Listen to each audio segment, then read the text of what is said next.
Ukraine's President Volodymyr Zelenskyy is set to meet US President Donald Trump to finalize a deal granting the US access to Ukraine's vast mineral resources. But as diplomatic dialogue unfolds, a bigger question looms. Will this bring an end to war in Ukraine? The move comes as Ukraine works to regain American support in its fight against Russia, while Trump simultaneously opens diplomatic channels in Moscow. The meeting marks a significant shift in U.S. policy. Unlike the Biden administration, which provided billions of dollars in military aid to Ukraine, Trump has taken a more cautious stance. He has called for a swift end to the war and is aiming to rebuild ties with Russia, raising concerns across Europe and in Ukraine. And Zelenskyy is going to be coming on Friday. That's now confirmed, and we're going to be signing an agreement, which will be a very big agreement. And I want to thank Howard and Scott for the job you guys did in putting it together. Really did an amazing job. And that'll be on rare earth and other things. The proposed agreement allows U.S. companies to tap into Ukraine's mineral wealth, including deposits of oil, gas, and other key resources. However, it falls short of offering explicit security guarantees, something Ukraine had hoped for.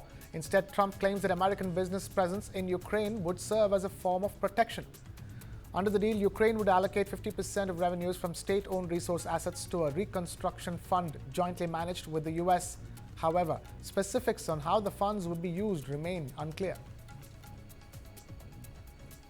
The Ukrainians are claiming that they have some 5% of the world's rare earth metals in their territory. That is to say, in internationally recognized Ukrainian territory, which is not the same as what Kyiv actually controls right now, of course. However, even this figure is disputed. There are reports out there which suggest that that has been overestimated and that Ukraine does not have as much as it claims, which brings into question the whole nature of the deal.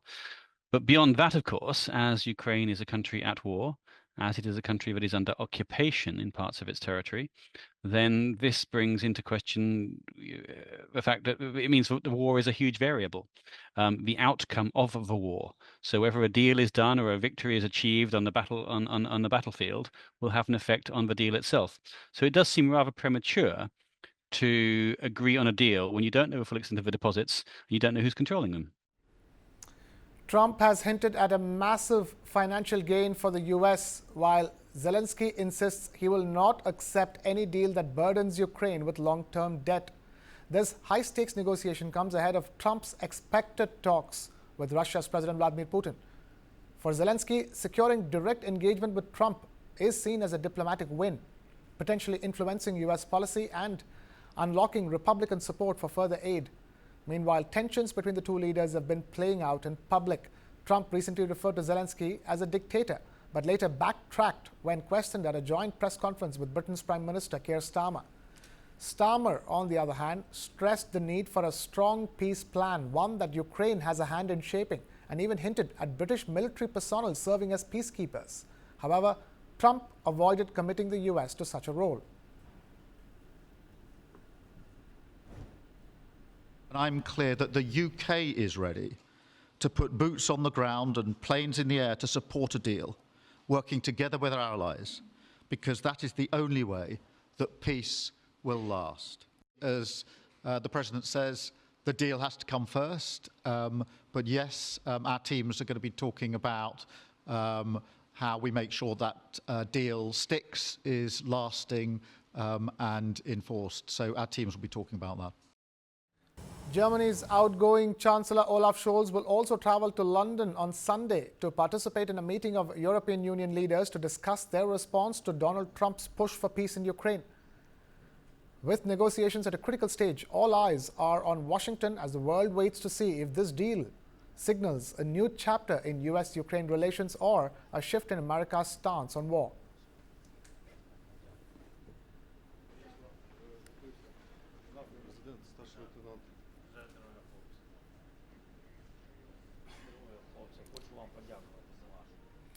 We have Vlada Galan, President and Chairman, the Board of International Ukrainian Crisis Fund, now joining us live from Washington, D.C. We also have Ariel Cohen, Senior Fellow, the Atlantic Council, joining us live from Washington, D.C. Thank you, both of you, for taking time out to be with us. Vlada, let me begin with you. Talk to us. At the core of it all, this is a deal on rare earth and minerals, but one that could have a huge say when it comes to the what happens when it comes to the Ukraine war per se. Absolutely. And the world does know that Ukraine is #1 in Europe for proven reserves of uranium ores. The list goes on. It's second place in Europe and 10th place in the world for titanium ores. Ukraine is incredibly mineral rich. It's very smart of President Donald Trump to try to put together a peace deal that does have components of a deal on Ukrainians' minerals. This creates a new strategic interest in Ukraine for the United States. The United States is going to be much more intensely focused on Ukraine, working kind of in a JV structure and exploring these minerals together. They're a strategic U.S. interest. The question that every Ukrainian has is what kind of security guarantees are going to come with that? And we haven't really seen what security guarantees are going to come with that. Right now, it seems like Donald Trump is pushing that off on the Europeans. What is that going to look like? Okay, U.S. defense systems, that's great. There's already, Patriot systems in place in Ukraine, but what happens next? Having some kind of force in Europe that is created as kind of a sham that has no real power behind it and can't use serious weapons to defend Ukrainians' territorial integrity is a problem. That's very, very serious. However, that being said, there's been, 1 million killed and wounded in this war. Everybody is ready for this war to end. At the end of the day, Europe has not been able to bring forth any deal. It's 3 years in. Ukrainians are exhausted and they would like to see a deal, a fair deal. Right. The problem is that it's hard to get a fair deal right now when you're backed into a corner. At the end of the day, Zelensky's not negotiating from a position of power. He needs the United States, and he knows that, and he's learning how to play Trump's game. Zelenskyy is learning how to play Trump's game, says Vlada. Stay with us. Ariel, the fact of the matter is that this deal is also very important to the U.S. when it wants to, de-link itself from its dependency on China. First of all, my late father was a geologist in Ukraine. He discovered the Shebelynka gas field. I think in my family we know a couple of things about Ukrainian natural resources. And one, a lot of these wonderful minerals are in the Russian-occupied Donbass. So if U.S. figures out how to kick Putin out of there, more power to U.S., more power to Ukraine. Secondly, a lot of the real, what is called rare earths, the lanthanoids, the 17 minerals that are necessary for our defense and our IT and AI and electric cars, we don't know where they are. Titanium, uranium, etc., are not rare earths. They're critical minerals, they're strategic minerals, they're not rare earths.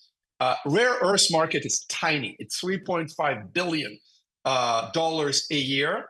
65% of mining, 90% of 85% of processing are in the hands of the Chinese. So yes, I think it's important to say we are trying to get rare earths from Ukraine, but more importantly, it is very, very smart for Trump to sell to his electorate, to the MAGA people who didn't support U.S. Assistance to Ukraine, that, oh, look, we're getting something out of it. And what are we getting? 50% of the proceeds from this fund, if and when it's created, are going to go to projects to rebuild Ukraine, for reconstruction of Ukraine, which is very, very necessary.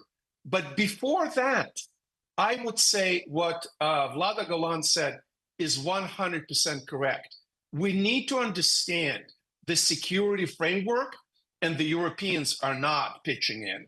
I looked very carefully. What are the commitment of the Europeans? Can they provide the 5 divisions or 10 brigades that are necessary to keep Russia at bay?